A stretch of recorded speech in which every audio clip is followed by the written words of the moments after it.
This is Shifting Our Schools episode 110, Flipping Your Classroom with guest Taylor Newman. Flipped classroom is our students will go and listen to our videos and do the lesson on their own. Then we come back and we have more one-on-one time with them in the classroom. That was our original plan. Now it's becoming more of a blended classroom where my students will listen to me teach the video. So yes, they're in the room while we do it, but I am giving one-on-one feedback to each of those students.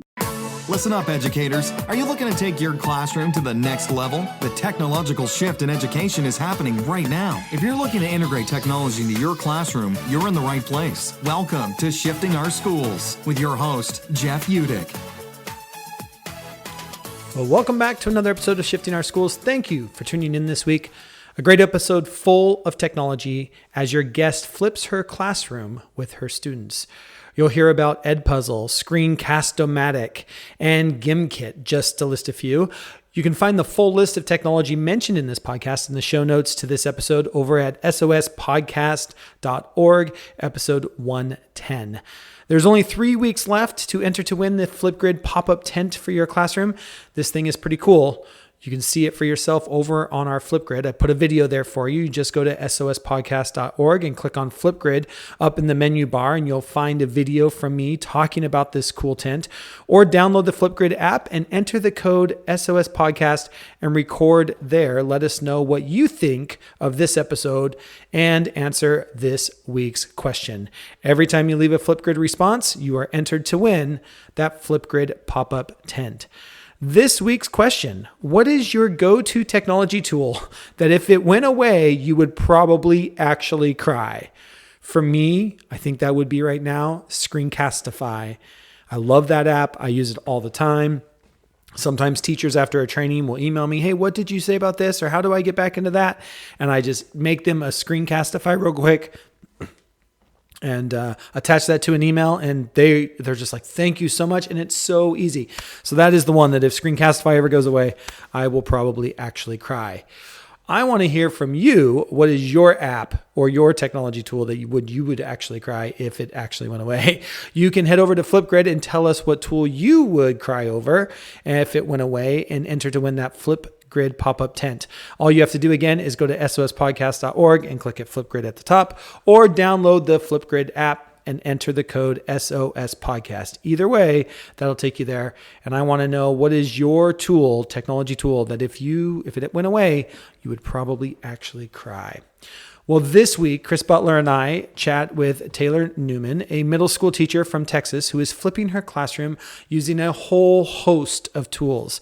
A great conversation on using technology to transform learning for students. It's a great one. And with that, on with the show. All right, welcome back to another episode of Shifting Our Schools. I'm so excited to talk about flipped classroom today. Have one of our first guests on in quite a while. I'm trying to remember if I've ever done a Shifting Our Schools podcast. I know, Chris, since you've been around, my co-host Chris Butler here today. Chris, hi. Good to see you again. We're both kind of digging out from the snow. We're glad that it's just we're back to rain here in the Pacific Northwest. Yep. So that's great. Chris, a day in the life of Chris Butler, the tech coach. Day in the life of Chris Butler. I'm thinking I need some sort of intro. A day in the life of Chris Butler. Yeah, we're gonna have to come up with some jingle or something. Yeah. Today. So it was.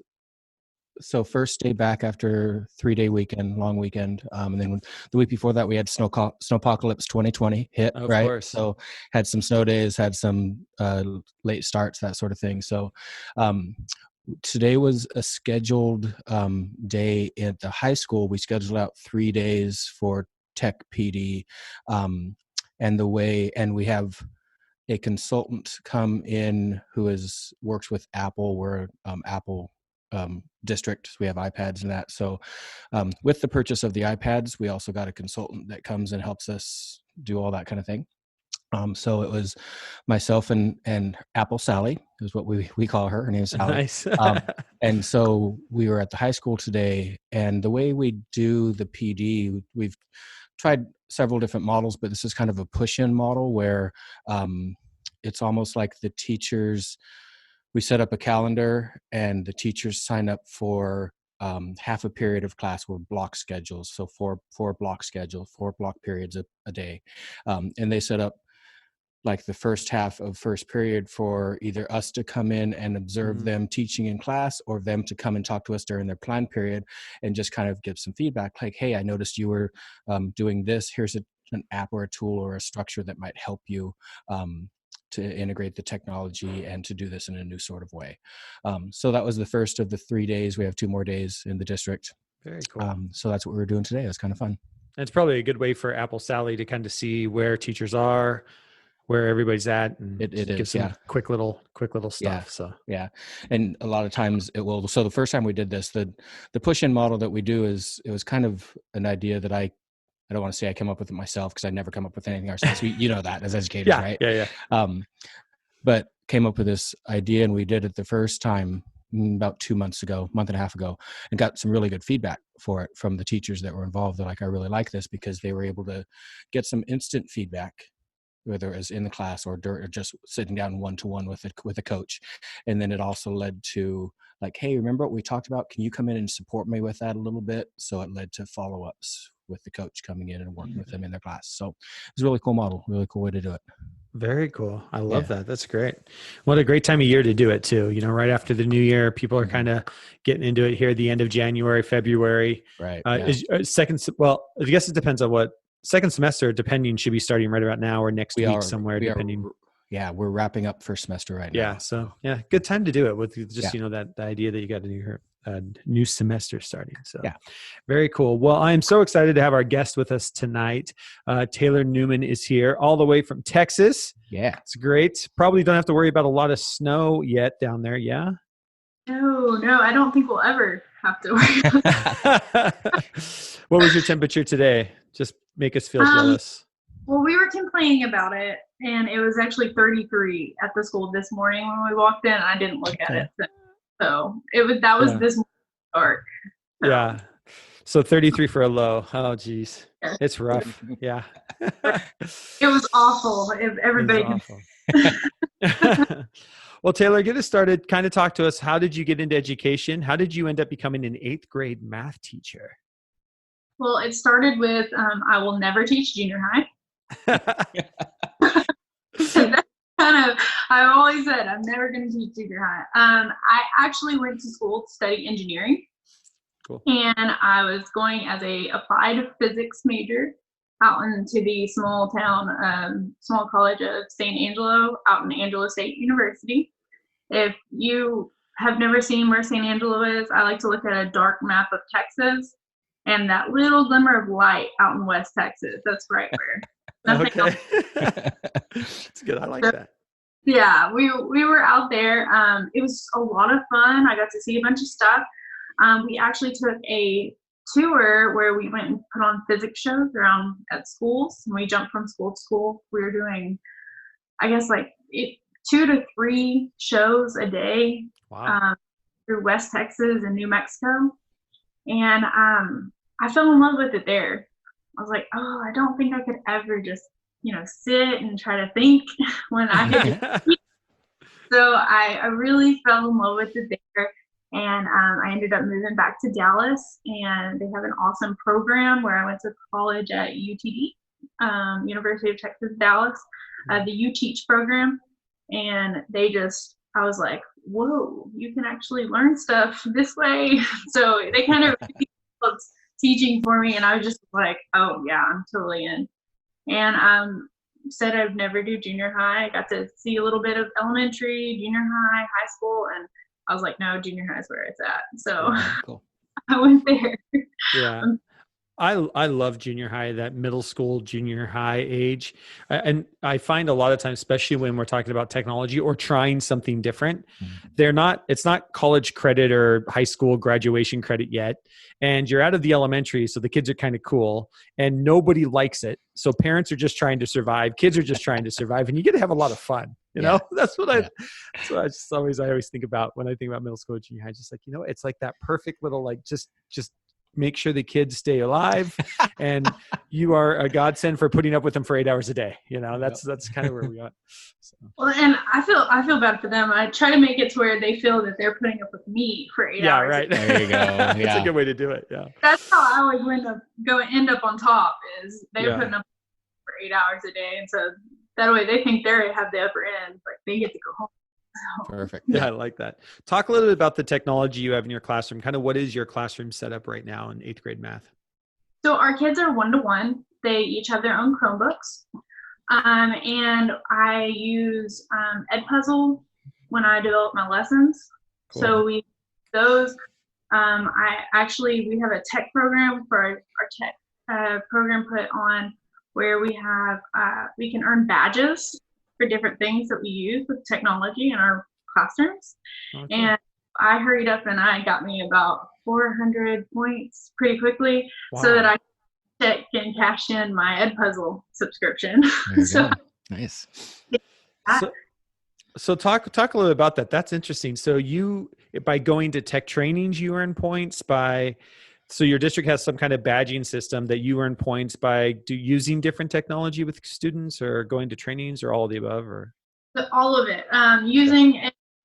Going to the training or doing the Edpuzzle. I love the Edpuzzle ones because I was like, that's where I fell in love with Edpuzzle, because I was like, whoa. yeah. So we have Edpuzzle. You can be face to face, and then it shows how you want to use it. That's one level. Then you have how you use it, how the students use it, and how you showed somebody else how to use it. So we kind of just go through. Captain is the big one. They haven't got me my hat yet, but I'm waiting on my captain. And can you talk a little bit about what Edpuzzle is for people who might not know what Edpuzzle is? So Edpuzzle is a place where we can upload our videos, and you can add in questions so as the video progresses. The students can't skip it. You can add comments, open-ended questions, and multiple choice questions. And wonderful.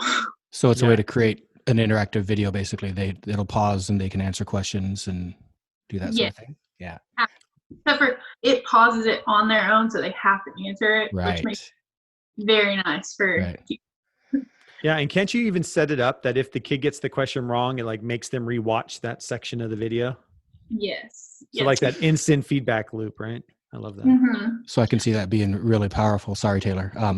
With the flipped classroom, that's probably a big tool for a flipped classroom, right? Which I'm sure you're going to talk about in a couple minutes, but that's the basis of it, right? Yes. Well, and I've tried running through things several times. The whole point of this model is kind of going through and seeing what works for you and what doesn't work, and failing so much. Mm-hmm. Yeah, Edpuzzle has been a huge tool. So Cool. it's all about the delivery of the lesson. Well, let's talk about that. How long have you been flipping your classroom?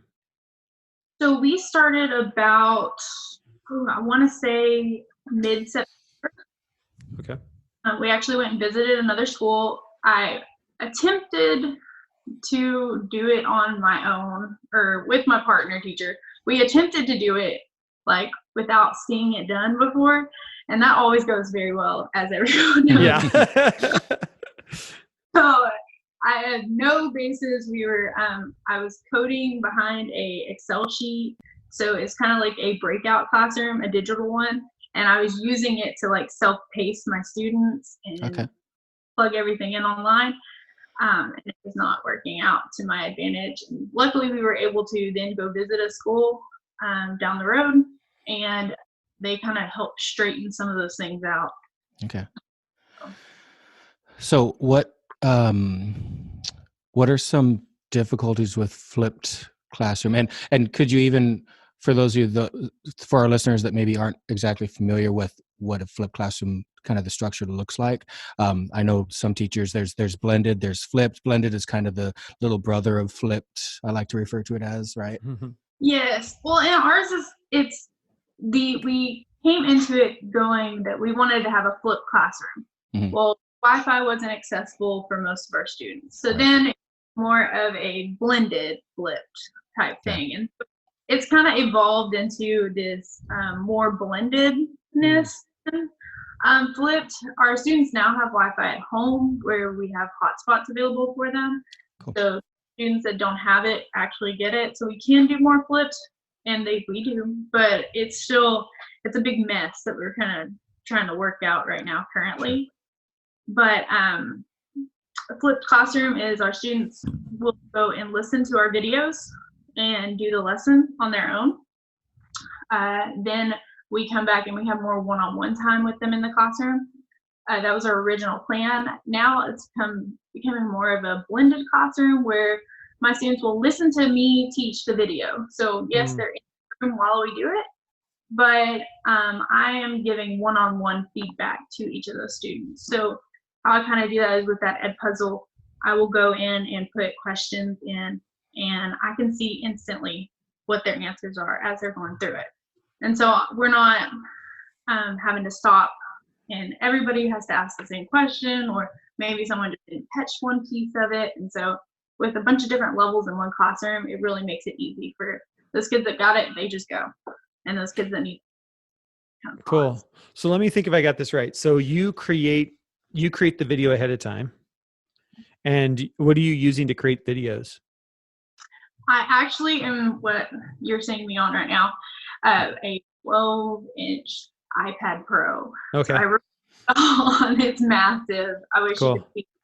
But I use it, but we also have touchscreen Chromebooks that the school provided with us, and we use Screencast-O-Matic. Yeah. Okay. With just using PDF, actually. So I'll download the notes that we create and onto a PDF, and you can actually write on it with our touchscreen. Very cool. So you do that, and then you upload your video to Edpuzzle. Mm-hmm. You go in and put the questions or the stop points that you want to, go so far into the lesson, have the kids stop going to. How long are your videos? Like what on average, what do you think? I try to make them no more than 12 minutes. Okay. So sometimes they're moving pretty quickly, but I don't want to spend more than 15 to 20 minutes in a current class. Well, I think that's the nice thing about video is you can actually move faster because kids can slow it down or speed it up, or they can rewatch it. Like you don't have to try and just go at you can go faster in video because kids have that control over pace and timing of how they watch the video. So you're uploading the video, you go in, you put in where you want kids to pause or do part of the question or answer a problem. And then, so kids come into class. So that's your prep work. Then kids come into class and they all watch the video in class with you. And for those of people that don't know, you're in Edpuzzle, then it's collecting all the data, how long it's taking kids to go through each section, whether or not they got a question right. And then you're using that data to say, oh, Jeff's really struggling with multiplying by 2-digit numbers. I'm going to go grab him and do a mini lesson. Or what's the next step after that? So actually with how I have laid it out, I have where we have our lesson, our actual lesson, where we have a guided practice, whether that's built into the lesson or not. Sometimes it's pulled out, sometimes it's in the actual Edpuzzle. Okay. We have a independent practice, and then we have 2-day lesson cycles is what I try to keep it at. And then the second day they're doing a spiral review and menu board options. So during that time is when I'm pulling for intervention. I should have had plenty of time to grade any of the independent work, and then the guided practice if that's needed. But the guided practice they do with me regardless, and then that independent is what I can grade pull for any of those misconceptions. During the Edpuzzle itself, I'm trying to catch those misconceptions even before they hit the independent practice and correct those quickly. Yeah. So I'm constantly refreshing my answers that come in through Edpuzzle, like refresh. And so I run around the classroom constantly. So Taylor, how much time do you think this saves you? How much time does it gain you back in class to be able to interact with the kids and poll kids and work with small groups and that sort of thing? Well, me personally is sometimes when I'm direct teaching, as of last year when I was direct teaching, I would spend more time on maybe giving a lesson than sometimes we break out into discussion. And it's not that that's a bad thing. It's just I wanted more control over when those discussions needed to happen and that way I can monitor that time. So I think I really saved, I want to say half the time, but I really couldn't say. Just because instead of doing one whole lesson in one day, in one class period, I can do a lesson and that skill check in one class period, and then run it through in full intervention the next day. And your class periods are 50 minutes, 55 minutes, hour, something like that? 48, 50, 48, yeah. Wow, that's cool. Yeah. So right now it sounds like you have pretty much every kid in the class is watching the same video, doing the same work. Do you envision in the future being able to say, okay, well, Chris is really good at math. He can be on the third video. Jeff's struggling. He's on video 1 and Taylor's on video 2, and you can really start to personalize this. But do you see that as a future, or what's that looking like for you? So it was actually our past too as well. So it was supposed to be totally self-paced, blended learning. However, our struggling with that. It was the first time that it was just full reins. It was hard for us to figure out the grading. How fast can you get it graded? How is that with our working with our grading policy for the district? How are we doing with redos and retakes and stuff like that? So we really had to pull back the reins at mid-semester. And now we're doing a little more, this is for this day, this is for this day, until we can get that structure rippled through, maybe for a year or two, and then we should. Yeah. And I think the thing that I love is, you started, right? You jumped in and you did it. And I love, and we can jump into, because you're like, oh my gosh, we tried this. It really wasn't working. And we went and watched somebody else do it. And we're like, that was the piece we were missing. And even to that point, you're already talking about, okay, what's this going to look like self-paced? But you don't have to go there the first year, get your structure down, figure out what works for you, take it a little bit slower. And here's the cool thing. The thing that I just love about video and Edpuzzle and just all of this that we have access to today is next year, all those videos are made for you. Unless they're going to go change the textbook with different questions, those videos are made. The concepts, even if they change the question, the concept that you're covering is pretty much going to stay the same in 8th grade. Right. And so you can make more videos. You're going to have all this extra time next year to make other videos, and videos 1, 2, 3, and 4 are all going to be made. So kids will be able to self-pace. I think that's when you start thinking of it, start looking at next year, it gets really, really fun. Really easy is what it feels like. Yeah. Put the work in this year. Absolutely. And it is a lot of work. I mean, front running, you're front loading all your work, all the time. It's all got to be done, ready to roll out when that launch day is. I call them circuits, and we do little lessons in 3s. So it's about a 6-day thing, and then we do a quiz over everything. So we run a circuit, and then we take a quiz, run another circuit, and take a quiz. And a lot of our menu board options during that intervention time that I was talking about when I pull, those are all spiral reviews. So we're constantly going back over everything. And so making sure that you have enough resources, it's going to be so nice next year when I look at all the resources I've accumulated through trying to find things to put in there. So it's been really nice, especially with planning too. So Taylor, you said, so are you the only teacher doing this? Did you say you and your partner teacher are doing this together? Is it the whole school? So it started with my partner teacher and I, and then we moved to our math department. Okay. And I believe it's moved over to our science department a little bit. Awesome. And, social studies is starting to look towards it. And so it's been like movement throughout our school, which it's a beautiful movement to see. We're all using more, doing more, and the kids they're loving it. Okay. That's what I was going to ask. So what kind of, because a lot of times when you try something like this, you'll get some pushback from some of the kids, from some of the parents. Your admin obviously is supportive of this model and this way of teaching and learning. So have you've seen growth? You've seen good response from the kids in the class? Oh, absolutely. That's my favorite part about it. And in talking, when you're starting something new in the classroom, it's important to tell the kids, it's okay. You learn something new every day, and sometimes you mess up. And so we're trying something new, and we're going to mess it up a lot. Love it. Love it. Yeah. Yeah. They get in the same mindset as us, and so it's really nice to kind of bounce ideas off the kids as well. So a lot of the ideas that we're now currently working with came from the kids. So Wow. they structure. They didn't like that it was fully self-paced. They wanted what they needed to be working on at what time. They wanted more simplicity here and maybe a little more complexity here. And so it was really nice to bounce those ideas off the kids. It's kind of like talking to your PLC, but with your classroom. And Yeah, that's great. Yeah, that is great. Yeah. And just being open to that feedback back from students to say, we're trying something new. If this isn't working, let us know.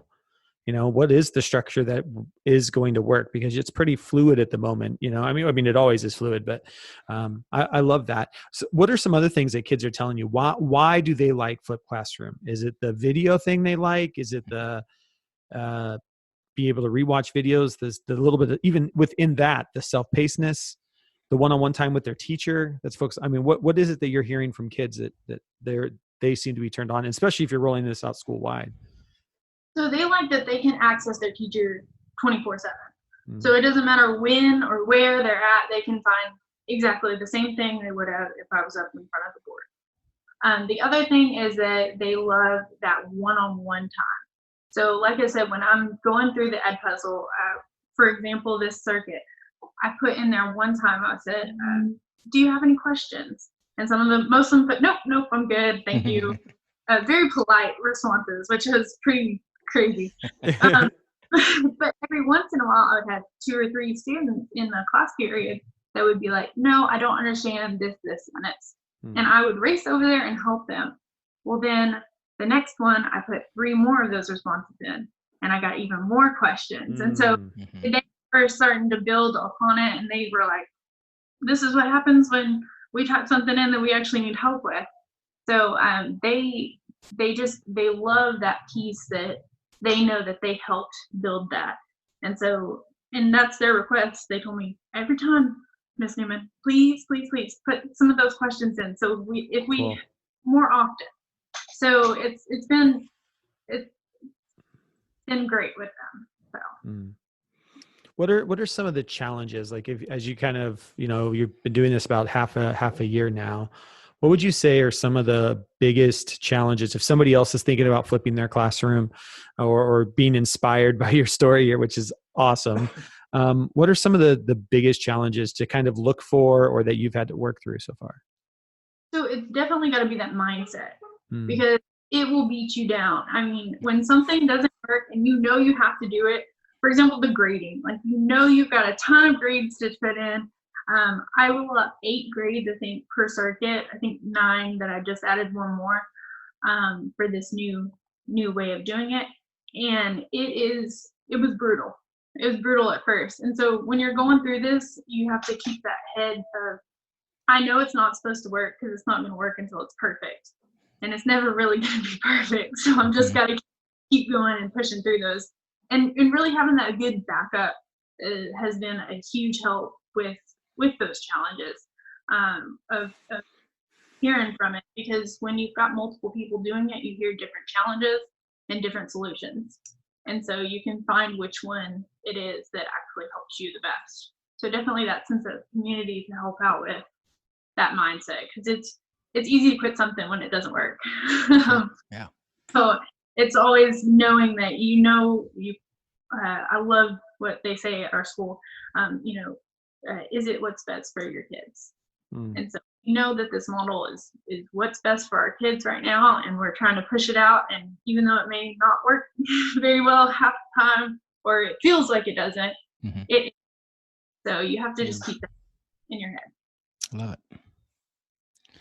Yeah, it sounds like you've got a really cool thing going. So I went to a conference 2 years ago, 1.5 years ago, and sat in on a session about flip learning. John Bergman, who's a big flip learning guy, was leading the session, and I'd really liked, and it sounds like you people, teachers in your school have kind of came to this conclusion, like flipped learning is one of the vehicles to get to so many other things happening in class, right? It allows you the time, it allows you the mindset, it allows the kids to take ownership of their learning. I don't know if you're doing any sort of project-based learning, but I know when I was kind of jumping into a little bit of the flip type class, I did a little flip, little blended, did a little project-based learning, but it was kind of the vehicle that allowed me that time to meet with the kids and for them to do the work during class. We're not wasting, quote unquote, wasting 40 minutes of a 50-minute class through trying to teach the information, right? So they can actually do the work in class and you can be there to support them. So I love it. I love that model. I think too, you have to, whenever you try something new like this, and one of the things I think that some teachers get, hung up on is especially if you've been teaching for a couple of years, you have your pacing down. And so you have to rethink the way you use 45 minutes. Like even you were saying, you used to almost direct instruction for about 20 minutes. Well, now it's only 12 minutes, and direct instruction might've been the first thing that happened in the class. And now it sounds like it's more the middle thing that happens in the class. And so you really have to break down, when you have to relook at the entire 45 minutes. And that becomes really hard because we know how to do it the other way. And we know the other way we think, or we know, or we kind of hope it does, works. And so I think that becomes a big part of it. If you can, you almost have to back out and say, I've just got 45 minutes. And what could that 45 minutes look like? And I think it's very much human nature.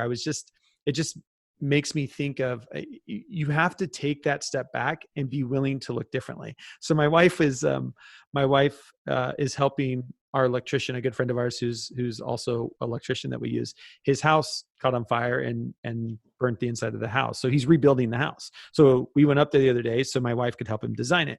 And it's literally 4 exterior walls of the house. And he's walking her through the house. And he's like, well, this is where the bedroom goes. And this is where the kitchen goes. And he couldn't see that he has nothing. There's no kitchen. There's a framework. You're 45 minutes. It's just a framework. Yeah. But he couldn't see that the kitchen could actually be in the opposite corner, because that made more sense, because that's where the bathroom was. Yeah. And it was really fascinating to watch my wife, being a psychologist, school counselor, take him through this process. So all of a sudden he's like, I never saw that before. And you could see the spark. Yeah, cool. But I think that's such human nature is, well, I've always lectured for 30 minutes and I've always at the beginning of class, and kids have always had 15 minutes to work on their problems. But when you take that step back and say, okay, but it's just 45 minutes. How can I best use this time and structure this differently so I get some one-on-one time with kids?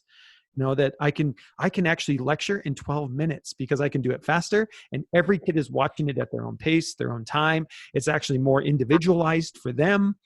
The kid that knows it already is flying through the video. The kid that needs extra help is getting the extra support, and it's the same 12 minutes. It's just mind blowing when you think of it that way, right? It's pretty cool. Yeah, but I think that's something that as humans we and to your point, that's one of those structure things you kind of have to get over. Yeah. Mm-hmm. And it's all that mindset, and once you pass that and understand that it's okay, it's try it out, and I think that it really benefits you in the long run, because you're like, oh my gosh, we accomplished so much in such little time, and it didn't even feel so. I think that's been really one of the best parts about it, and especially with right now, I feel like I want to say that I feel like it's just us, and you always do. But like retention rate with our kiddos is so low. And we want to make sure that we're constantly feeding them that information and re-going. And now I don't feel like it's a bad thing to go back and review something we did 12 weeks ago without just doing it in a warm-up with one question. Right. No full on mini lessons when that's what they do during intervention. So if they don't need that intervention, they're going back through and filtering that information again. And so it's so nice to see that they are, retaining a little more than what maybe you're used to seeing. Are you guys, do you feel like you're moving faster, or are you about the same on like scope and sequence? Because I know especially math teachers, they're just like, well, there's no way we're going to cover it all. Right. Do you feel like you're catching that up? And fair enough, you're not going to. There's 180 standards in 180 days or whatever it is. stupid. But do you feel like you're ahead or behind of last year when you weren't flipped, or kind of pretty much the same? Well, so that was just one of my big dilemmas today is like, are we going to make it? Like, is my model going to work? Like, did I mess this up and we not need it all? I was having a panic attack today over just exactly this. But it's just funny that you say that. I feel like we're moving faster most of the time. But then, in the retrospect of it, I do feel that we are spending the same amount of time, because some stuff we spend less time on and sometimes we spend more time on. And right now we use 2 days per little lesson. Mm-hmm. And it's just, even like you said, 180 different standards for 180 days. But the thing is, I felt like we were moving a lot faster. So I feel like when we get this under our tail, like under the wraps and get used to it, we'll be able to move much, much faster. Well, and I think there's something to that also, Taylor, if you think about the fact that, and I know this might upset some teachers out there, and feel free to light me up on our Flipgrid response if you want to send a Flipgrid response in. Good little plug there, right, Jeff? Yeah. But there's something to be said for the fact that, and I talk with teachers about this a lot, there's importance in going deeper and covering less stuff, but going deeper into it for the students to gain deeper knowledge into what power standards, if you want to call them that, versus trying to cover just really quickly everything throughout the whole school year, because they just don't get the depth of the knowledge that we really want. So, and I think with flipped class and blended class and that sort of structure that you're using, a lot of times it allows the students to go deeper into the learning. Even if the pace is slower or faster, whatever the case is, I think just because they have the opportunity to do that more personalized and individualized, and you have a chance to work with them individually in small groups, it allows them to go deeper into learning, which I think is crazy important. And I think that's something that, when, to your point, Jeff, if we think about how we can restructure our time, because time is set, we have this much time every day or every week or every month, whatever the case is. If we can think about how we can restructure our time so that kids can go deeper into the learning, I think that's something really important that as educators we need to really think about. Yeah. And I think that idea that you guys have connected in that spiral, like you said, you're constantly spiraling this information, which, math is spirals anyways. Like, you need those basic concepts to build on top of those concepts. So even in every 2-day cycle, you are spiraling in this ability to keep that information fresh. Yeah. I think has just got to, to me, that is just activating the brain in a different way that we know is good, Yeah.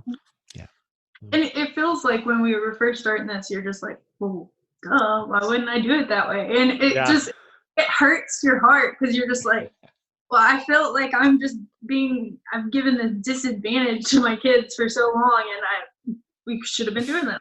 Yeah. Have you gone and apologized to the 9th graders and say, sorry, we did it wrong last year. I apologize. I know they're already coming back going, why do they have a better time in class? Why is math like more fun? What's going on? Like, what? Yeah. So, and it's kind of funny because I got married in the summer, so they're just like, you became a different person. Like, just everything's different. Everything's different. New teachers. Yeah. So yeah. It's been. I like also, and maybe you can touch on this, just kind of some of these struggles or things that you thought about. Because one of the things that I get, and I work with a lot of rural school districts here in the state of Washington, is, they'll be like, yeah, but I've got 2 kids that don't have internet at home, and that ability that you have flipped this classroom, but it doesn't sound like there's a lot of homework side. Like, you've been able to, I guess, Chris, you call it blended flip. Yeah. Yeah. Flip yeah. light. So, yeah. Flip lights, because there isn't that homework piece, which I think is amazing, because we're getting away from homework anyway. It's kind of the trend that's going on anyway. But can you kind of talk about that? Like, just working through those, because your traditional flip was the kids are supposed to be watching that video at home and you get all 45 minutes in class. And what was kind of that struggle, or what were you guys thinking, and how did you kind of come up with figuring out that, okay, we're going to have to bring this into our classroom? So we tried several times where the kids would come to school and not complete their assignment with what they were supposed to have. And so we kind of resurfaced and we are like, okay, well, not everybody has Wi-Fi at home. And then our wonderful technology specialists were like, we'll get some hotspots for our kids. So we had them fill out forms, and those were distributed. And so we were really thankful for that. But then we started to see that if we did more of the whole flipping in the classroom, it was a lot even easier for our kids, and we don't have to stay home. We don't have to worry about other things that are going on at home. Or it is a smaller district than most, so our kids are very involved in different after-school activities. So there's not much time for 8 classes of homework. So we wanted to make sure that we were kind of accommodating to that.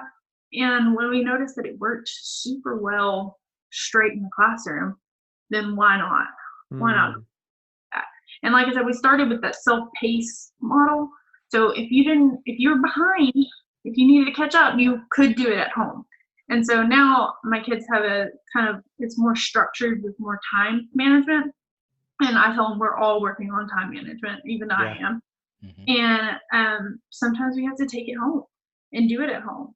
And so I said, sometimes I'll have to take your stuff home and grade it. And sometimes you're going to have to take this home and finish it. So we kind of work with that together.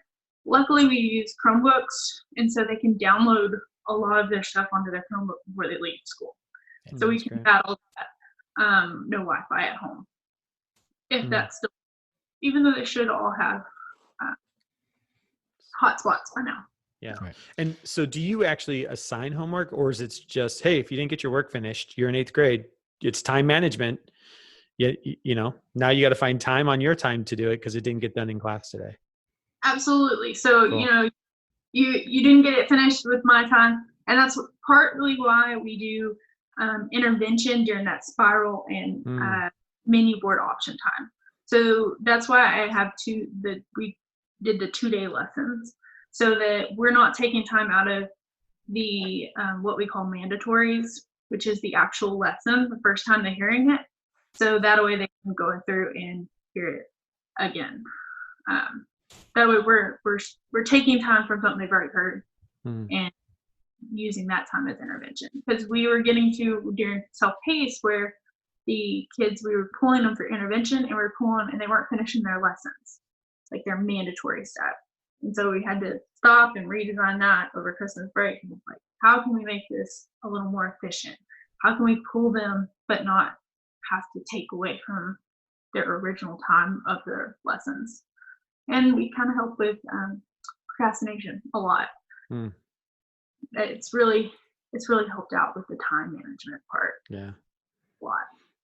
I love that. And I love just even recognizing that kids are busy today. I mean, this is the whole keynote that I give is talking about just how busy kids are today, more busy than any generation before. Like they have got after school sports and they're involved in everything and their lives are so structured, to your point. And then to try to fit in 8 periods of homework, just they literally don't have the time that we had when we were in 7th and 8th grade and junior high as well. So I love that you guys were able to take that step back and say, well, this is working so well.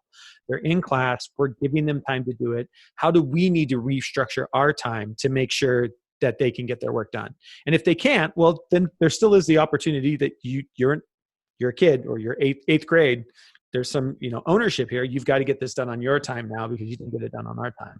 For whatever reason, the procrastination, screwing around in class, you decided to, play centipedes rather than watch the video. That's on you. Now you got to go home and watch the video, right?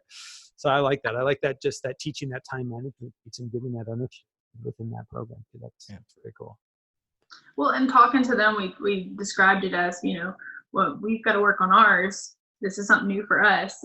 You work on yours. And so this was the best way. So when you're doing this, I'm grading your skill checks. So I'm letting you know that if you're working on your spiral review, I am over here working on making sure those skill checks are graded so that when it's time for us to start pulling for intervention, we have the data that we need to pull.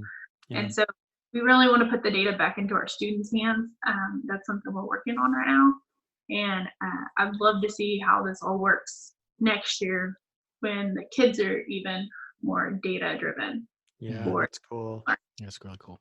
When you do interventions, is it usually one-on-one, or do you also maybe pull small groups? Like if both Chris and I are, you can see like we're lining up, like we're both missing times 2 tables or whatever. You can just say, okay, we can do a small intervention group with the kids that need it. So I've actually got inclusion classes this year. So Okay. I have teachers in the room for half of my class periods, and so I don't do more than about 3 students. So it's usually about 3. And so if we don't master our objective, then we are going to be pulled to figure out what was going on. And sometimes the kids come up to you and they go, I know exactly what I did wrong. I did this, this, and this. And you go, okay, well, you're okay then. You understand, oh, yeah, I'm showing you exactly where I messed up. And you're just like, that's everything I wanted. I wanted you to figure it out. So you know where you messed up. Let's figure out how we can fix it. And if you can tell me, then we're great. So we don't really ever have more than 3 usually, cool. And that's helped out. It's wonderful. So wonderful. Wow. Yeah, there's just so many cool things about this structure and what you guys are doing, from the taking the time back to helping the kids take ownership of their learning, to them be involved in this building the structure and saying, we really like this, we don't really like this works well. It's just there's so many cool things that this allows you guys to do, and you guys are taking advantage. It's super cool conversation to listen to this. Yeah. Yeah. And what's great is it's throughout the school. So I couldn't be sitting here today to talk to you about it if it wasn't for our administration and our other teachers. I mean, it is a a big family effort. Cool. Straight from all of us. Cool. Well, and that takes a lot of, and that's huge, because that takes a big commitment from teachers that have probably been doing the same thing for a long time and been fairly successful with it, to have that growth mindset and to put themselves out there in front of the kids. And the kids, they love that. They thrive on that. They're like, oh, my teacher's trying something new, and they're being open and honest and transparent about the learning. And that's such a powerful thing for students as they move through school and then into the workforce, into education, that sort of thing. So that's great. Absolutely. Yeah, so cool. Well, favorite part, we tell them exactly what's going on. They see everything. So very cool. Well, thank you so much for taking time to chat with us today. This is fantastic. I was just looking at the clock. I'm like, oh my gosh, we've been talking for almost 45 minutes. Maybe the longest podcast ever. No, really appreciate it. I mean, I just want to dissect this thing. So it's so cool. I know that you're on the Twitter network. If people wanted to reach out to you and learn more and maybe talk through some things, what is your Twitter handle so people could do that? It is at Mrs. and MRS _ Newman 19. Newman 19. Absolutely. It's very Newman. Yeah. Any other places they can find you? Do you have a YouTube channel with your videos so people can see kind of what your videos are? Are they all internal? And I've attempted to put a few on YouTube. I just have connection issues, but I have them on Edpuzzle, and I think they're actually set to share. So perfect. Cool. I don't know if you can look up author of videos or not, but remember. Just throughout our school wide, if you're set on a certain school, and then I can pull videos from somebody else. So I mean, if you could look that up, it might be there. Yeah, I like that. Very cool. Yeah. Well, thank you so much. And we'll make sure all of that is in the show notes so people can reach out to you if they have opportunities. Are there any programs that you feel, so the 2 programs that we'll make sure are also in the show notes that we've kind of talked in depth today about is Edpuzzle and Screencast-O-Matic on your iPad. Anything else that you feel like is really useful or kind of helps with your system as it's running now? I mean, we use Google Classroom, quizzes. There's so many different technologies that we actually use a circuit, and that has been just a whirlwind to actually go through.